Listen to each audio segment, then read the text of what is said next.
Hey there everybody, welcome to my channel, Trinergy Awakens Naturally. My name is Kate and this is video number 3. It's in a series having to do with, Leo's joined me now. If he starts chewing on me or something, I might have to stop for a second. He's getting a little mouthy. He wants a treat or something, and not now, dude. I'm busy keeping my videos under 15 minutes because that's what I've heard is nobody wants to hear you talk for 35, 45, 200 minutes. Yeah, on that. And I don't want to listen to him either. Be quiet, man. Cool, he's just gonna lay down.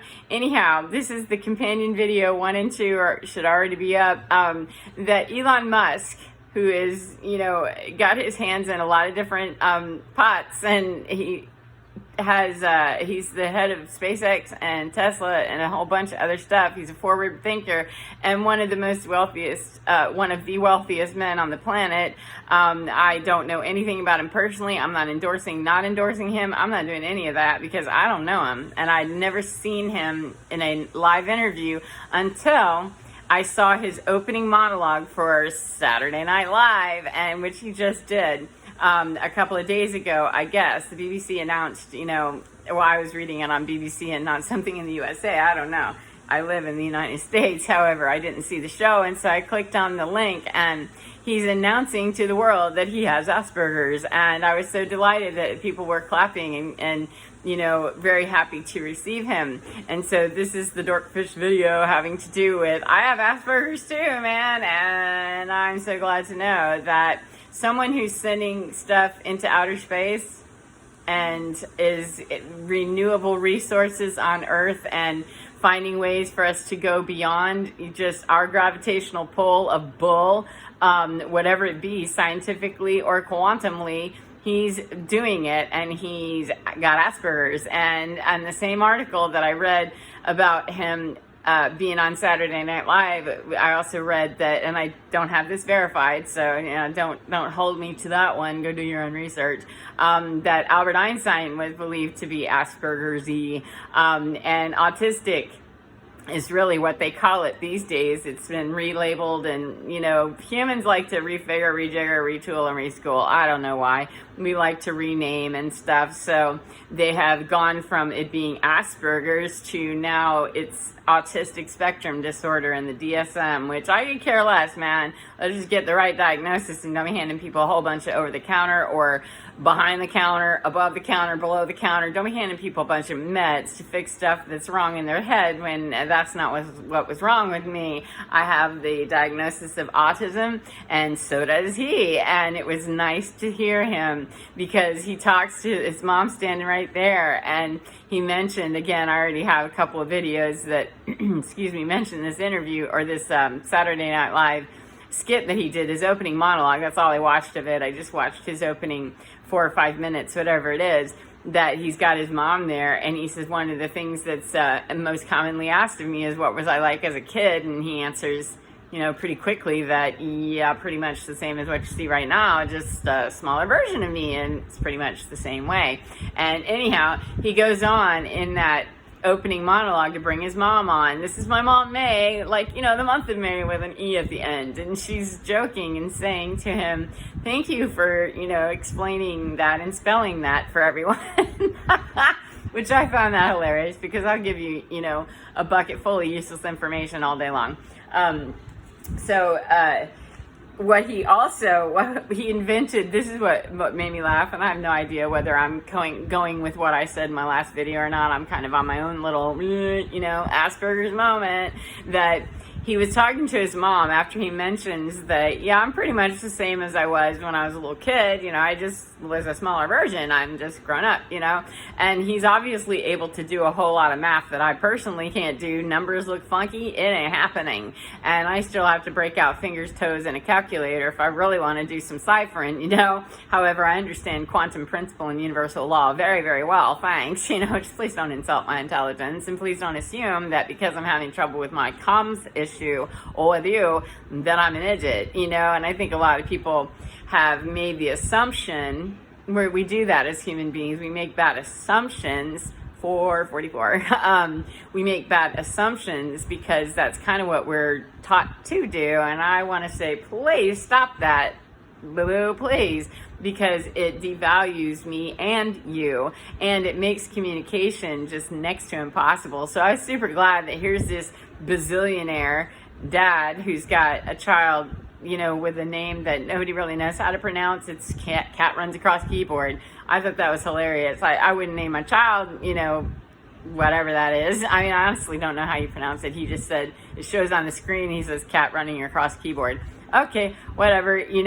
Me personally, however, I totally respect that. But nerd, dorkfish, that's good. He's talking to his mom anyhow, and says, hey, do you remember when I was 12 and I invented that video game? What was it called? Blastar, about a spaceship that battles aliens. And she said, yes, I do. And they gave you $500 for that game. And when he was 12, he's 49-ish or so. You do the math on that, about what year he was born and everything, because it ain't gonna be me unless we're gonna wait for me to do some quantum combat with my math skills. It isn't gonna happen. However, back then, he was given $500 for his spaceship battling an alien game, and he jokes about that was a success. And she says, and look at you now, you're actually doing that. Holy cow, essentially, that look where you are now. And he said, of course, it's all based on reality of what you believe, and maybe it's all just a simulated computer game, and that we're all just some teenage weirdo on another planet. We're just a Sims game, essentially. He didn't use the Sims specifically. He was just saying it's a simulated reality. And in the dimensional understandings that I work with frequency and energy. And some people really get weirded out by that. And I don't really understand that, because we have to know that we're aliens to something else out there in outer space that we are completely unaware. We know about that much of it, maybe. And there's frequency that comes in from outer space. There's sounds. I read something today, I don't remember anything about it, that there were sounds captured in outer space that we've never heard before.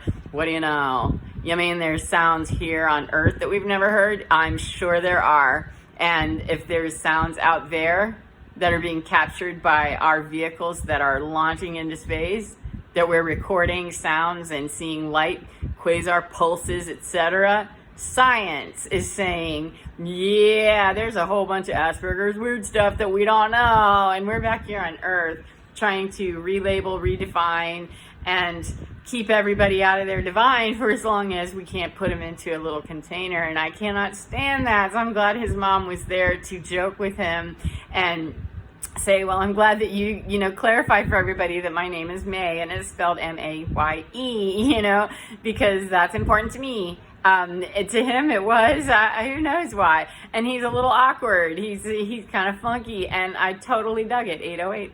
I totally dug it, because even though I have a degree in music, I have a Bachelor of Music degree, a BM, a Bachelor of Music degree in vocal performance. I understand pedagogy. I understand intonation. I understand diction. I understand a lot of stuff at a very microcosmic scale about a bunch of crap nobody wants to know about. And other things that I don't know so well, like human communication.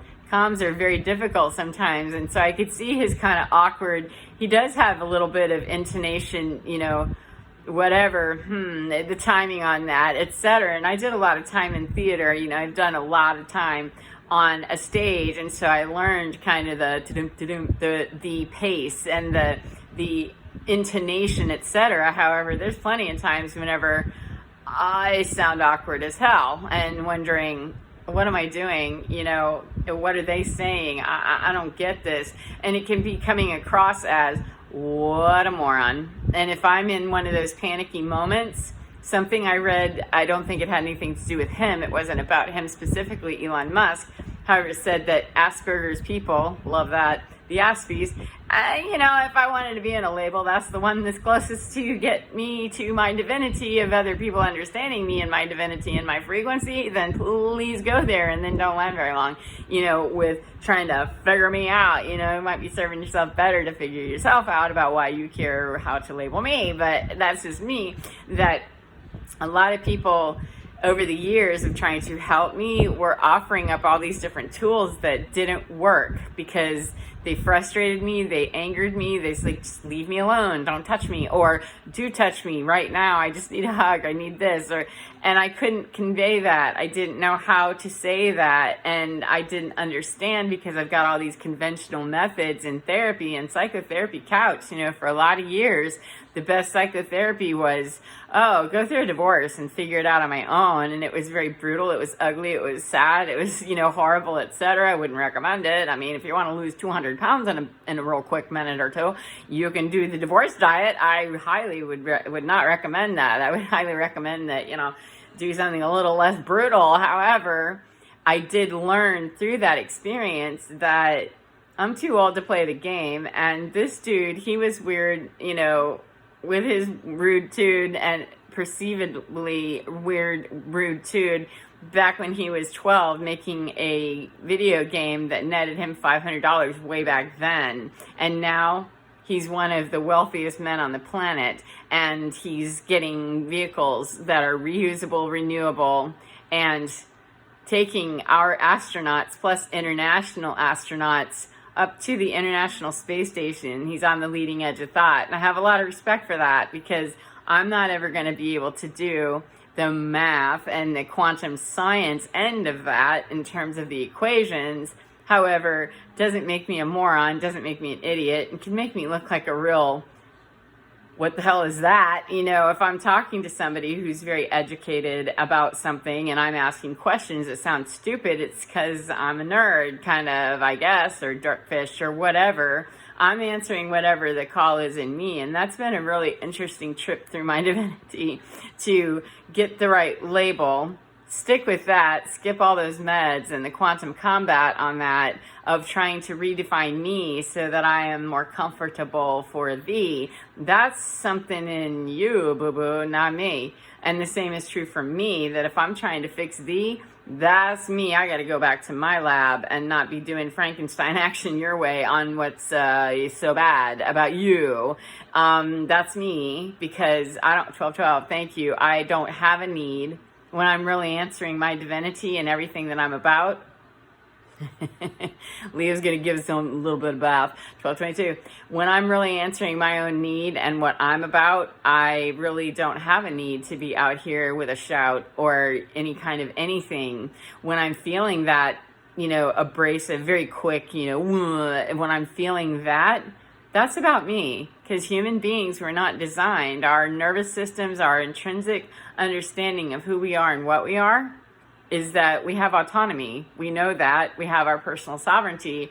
And it's what we're fighting for. It's what we're fighting to keep. And very few of us really wish to be defined through somebody else's filter. Anybody that wishes to be defined through somebody else's filter probably is in MK Ultra, and is being told they want to be, or they're willing to be sold on some BS idea, 1313, that I'm not willing to be told by somebody else about what I am or what I am not. I'm willing to learn how to do communication without the quantum combat. And so is he, apparently, and he's got a mom willing to joke with him on Saturday Night Live that he's kind of an awkward dude, and I totally understood his dude. Like, yeah, I totally get your attitude, man. I'm all about it. Totally understand it. I know nothing about him. Never met him. I'm not, for, against, etc. I'm just saying that as a person with the shared diagnosis of Aspergers, it can be awkward for other people. And when other people feel threatened by me and my direct approach, direct eye contact, and lack of boundaries, that's been a hard one to learn. Like, oh, please help me figure out my boundaries without, swashbuckling with me. I don't want to do that, because it can get very, very ugly in a hard second. That the minute that I do lose my, emotion on that, I can go 1414 into immediate combat. And I don't want to do that, because then I walk away later with the heart hurt of knowing that I was very harsh, or I was very mean in perception. However, I want to get it clean. I don't want to talk about a bunch of other foo-foo garbage when I just really want to get to the point. And can we set up that boundary and respect? If we're already having a problem because somebody doesn't understand my diagnosis or me, I don't need to understand anybody's diagnosis or them or whatever. I need to have 1444 respect for them. That's it, respect. And if I can't even bring it up to speed on that one, then I got to go answer the need of whatever's in me that is challenging that right from the beginning. And I'm keeping these under 15 minutes. Yes, I am. So next one, friends. Bye.